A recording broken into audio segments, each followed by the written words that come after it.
জাবেদ দোকানে আসছে, টিফিন কিনবে। আসসালামু আলাইকুম, কেমন আছেন সবাই? কোনটা নেবে? এটা নেবে? হ্যাঁ, এগুলা না, দুইটা নিছ? ঢুকাই দিয়ে দাও।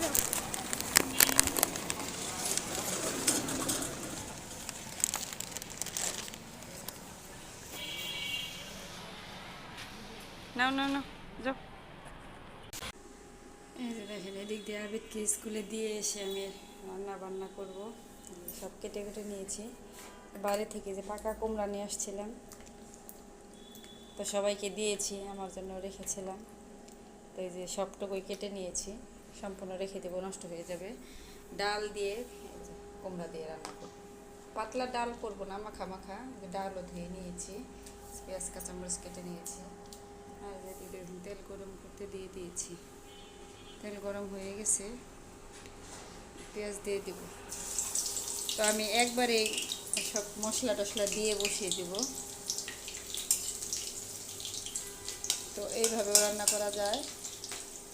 এমনি ডাউল যেমনি রান্না করে, ডাউল আর কুমড়া দিয়ে বসিয়ে দিয়ে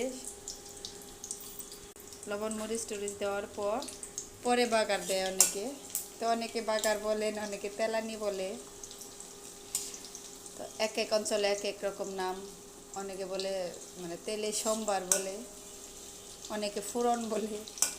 তো সবই বলি। তো আমি আজকে মানে একেবারেই বসিয়ে দেবো, মশলা টশলা সব কষিয়ে দিয়ে।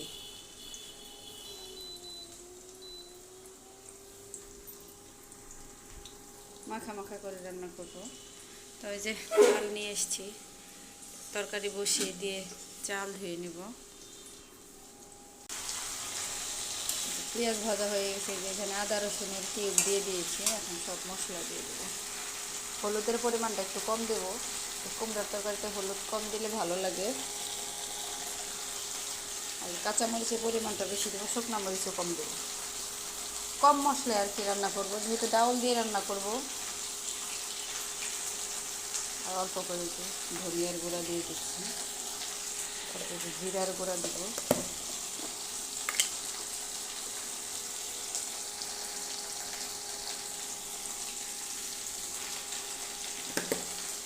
মশলা কষিয়ে তারপরে কুমড়াগুলো দেবো। টেস্ট একই আসে ভালোভাবে মশলা কষিয়ে রান্না করতে পারলে।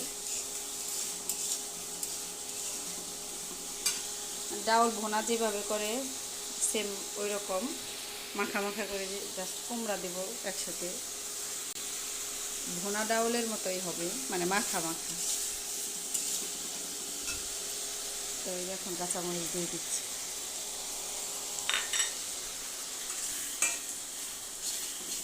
তো আমি আপনাদের সাথে আসলে কোনো রেসিপি শেয়ার করছি না, আমি যেভাবে রান্না করি ওইটাই আপনাদের সাথে শেয়ার করতেছি। আমি দুইভাবেই রান্না করি।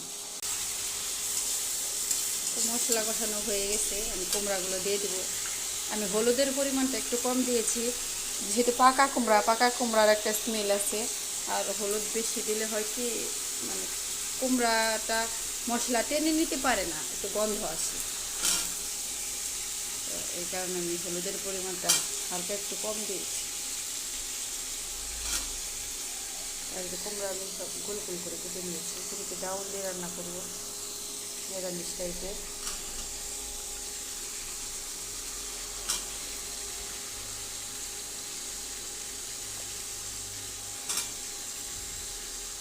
তাড়াহুড়া করতেছি, কারেন্ট চলে যেতে পারে।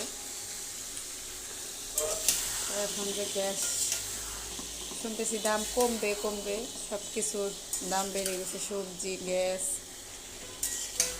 সব। কাঁচামরিচের কাছে তো যাওয়াই যায় না। এই যে কাঁচামরিচ আমি ডিপে রেখে দিয়েছিলাম, ওগুলা দিয়ে রান্না করতেছি। ডাউল আমি এখানে দিয়ে দেব।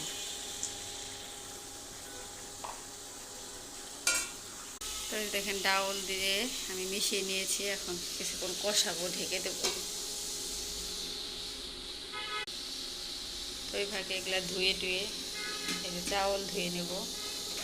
তো এই ফাঁকে আমি এই যে সব কিছু ধুয়ে নিয়েছি, আর আমার সবজিও কষানো প্রায় শেষ। তো আমার এই অভ্যাসটা মানে যখন থেকে রান্না বান্না শিখেছি তখন থেকে, যে মানে যে থালা বাটি রান্নার সময় মানে অগোছালো, ওটা আমার ভালো লাগে না। মানে যেটা কাজ শেষ তাৎক্ষণিক আমি ধুয়ে রেখে দিই। আর যেহেতু এই যে চুলায় রান্না করি, কারেন্টে বা গ্যাসে একটা কিছু বসিয়ে দিয়ে সব কাজ করা যায়। বাড়িতেও যখন মানে শ্বশুরবাড়িতে গিয়ে যখন রান্না বান্না করি, তখন আমি একাই কুটে টুটে সব রান্না বান্না করি। মাটির চুলায় রান্না করি, তখন তখন একটুই হয় অসুবিধা হয়। কিছু রান্নার শেষে ধুয়ে নিই, আর যখন রান্নার মাঝে যখন সময় পাই তখন রান্নার মাঝেও ধুয়ে নিই। আমার দেখেন কষানো হয়ে গেছে, আর পানি উঠেছে, অনেকগুলো পানি উঠেছিল, ওই পানি দিয়ে আমি কষিয়ে নিয়েছি। আর এখন ঝোলের পানি একটু দিয়ে দেব, অল্প করে ঝোলের পানি দিয়ে দিলাম। কুমড়া থেকে অনেক পানি উঠবে, তো লাউ কুমড়া এগুলো থেকে ঝোল ওঠে অনেক।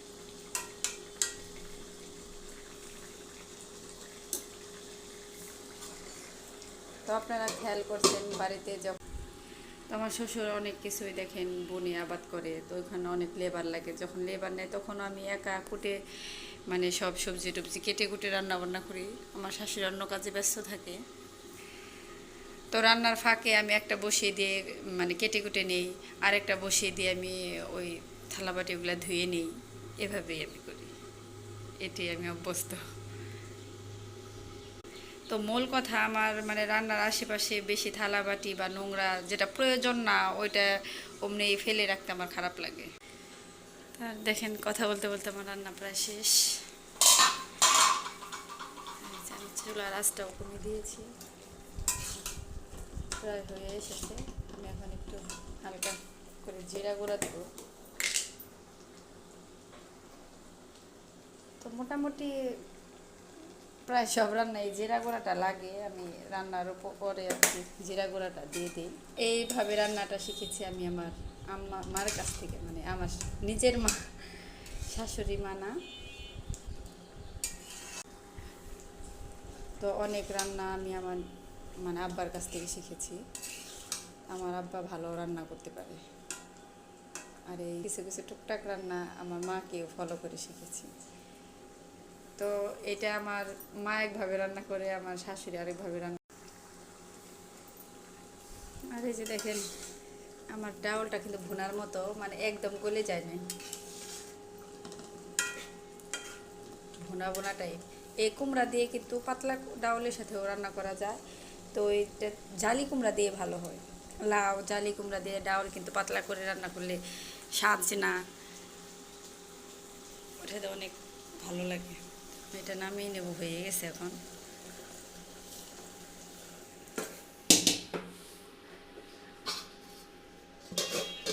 ভাতটা বসিয়ে দেবো। তো এই যে দেখেন রান্না বান্না করে পেয়ে রাখছি, আর চেয়ার ব্যালকনিতে। তো আমার ছেলে সকালে উঠে যেখানে বসে, তোকে একটু আগে ডেকে উঠাই, সময় থাকে। আর দেখেন সবাই এখানে ফাঁকা প্লটগুলোতে কাজ শুরু করে দিয়েছে আর কি, কাজ করতেছে। তো একটা এই যে কাজ অলরেডি পাইলিংয়ের কাজ শেষ, আর যে ওই পাশে কাজ টাজ কেটে রেডি করতেছে সব। তো আমি টেনশন করতেছি যে আমাদের সামনে এগুলা হলে অন্ধকার, মানে প্রকৃতি আমরা অতটা দেখতে পারবো না, অন্ধকার অন্ধকার হয়ে যাবে। তো একটা প্লটে বিল্ডিং বানাইতে কমপক্ষে 2-3 বছর সময় লেগে যায়, যদি 8-10 তলা করতে চায়। আর ওইরকম একতলা করলে সময় লাগে না। তো আমি তো আর এটা চেঞ্জ করতে পারবো না, যেহেতু এটা আমার কেনা। তো যারা ভাড়া থাকে তারা হয়তো ভালো না লাগলে চেঞ্জ করতে পারবে। এটাই আমি ভাবতেছি ওই দিনকে, মানে একা একা মনে মনে ভাবলাম যখন এরা সবাই কাজ শুরু করতেছে। তো এখানে মনে হয় 2-1 বছরের কাজ ধরবে না, বোঝা যাচ্ছে না। তো দেখা যাক কি হয়। অবসর সময় একটু ব্যালকনিতে বসলে ভালো লাগে, প্রকৃতি দেখা যায়। যেহেতু সবসময় বের হতে পারি না, আর বের হলেও দরকার ছাড়া বের হয় না।